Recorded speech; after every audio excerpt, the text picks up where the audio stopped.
Thanks for joining us today. Within this video, we'll be looking at creating panel drawings. Once you've completed your panels, we can now produce the drawings for them. This is a requirement for producing NC data. Please note, this will work with all types of panels and trusses. Go to the Output tab within the ribbon and select Panel Drawings. The Element Drawings window will open on the left-hand side of the screen over by the Project Document Browser. Drawings will be split by type initially, however you can change this to by status if you would like to see what drawings are out of date or missing a bit easier.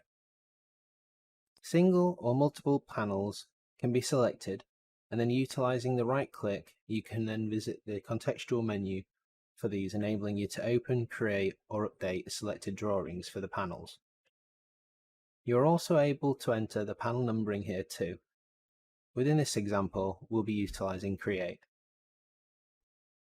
The Panel Template Drawings window will open, where you can select the type of panel drawing you want to utilise and also the size you would like to choose from the previews below.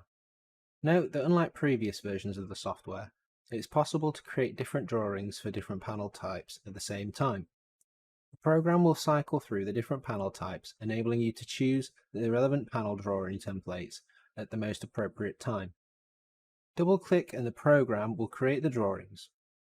If multiple panel types are selected, you will then be prompted to select the panel drawing for the next type.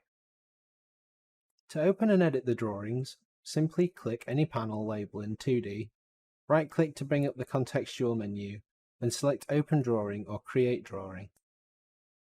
This concludes our video on panel drawings. Join us for our next video on BOM and reporting.